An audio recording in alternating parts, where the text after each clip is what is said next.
Bonsoir à toutes et à tous. Bientôt 19 h sur France 3 Aquitaine. Voici le sommaire de cette prochaine heure d'information avec tout d'abord votre édition régionale.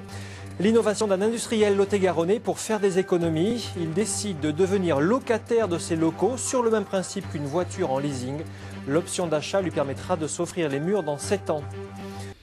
Vous connaissez sans doute le principe des voitures en leasing. Son acquéreur paye un loyer avec une option d'achat à terme. Et bien voici aujourd'hui l'entreprise en leasing. Age, un industriel a décidé de devenir locataire de ses locaux sur le même principe. Il compte ainsi faire des économies et développer sa production. Benoît-Pierre Morin, Jean-Michel Dagné.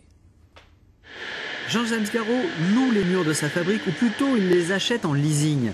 Il en a défini les dimensions et l'agencement auprès de son propriétaire Agropole Entreprise. Son statut de locataire lui laisse le temps de se concentrer sur sa production. Les avantages de nous décharger de tout ce qui est la partie construction, financement, etc.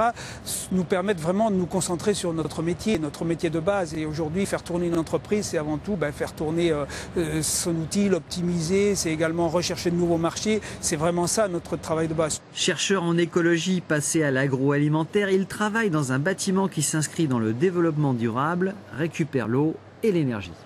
C'est une contrainte supplémentaire qu'on s'est nous-mêmes imposée au niveau du bâtiment à ajuster un petit peu l'image qu'allait donner ce bâtiment-là à la société. Et puis toute la contrainte économique aussi qui va avec et qui permet donc de faire des économies d'énergie, notamment sur ce nouveau bâtiment. Distingué il y a 15 ans pour la création d'un fromage d'origine végétale, le fabricant élabore une trentaine de produits à base de lait de soja biologique. Sojami emploie 10 salariés. Ce nouveau site doit lui permettre de tripler sa production. On a fait aussi un accompagnement avec l'Agropole pour trouver un compromis entre un loyer, donc un étalement de cette location option achat pour que l'entreprise ne soit pas asphyxiée dès le départ puisqu'on est dans un processus de développement. Et c'est vrai qu'on se retrouve dans une situation un petit peu de créateur d'entreprise avec ce nouveau local, c'est-à-dire d'aller chercher un nouveau seuil de rentabilité. Le loyer correspond à 8% de son chiffre d'affaires actuel et sera décompté de son option d'achat. Dans 7 ans, il décidera s'il a les moyens ou non d'acheter son usine.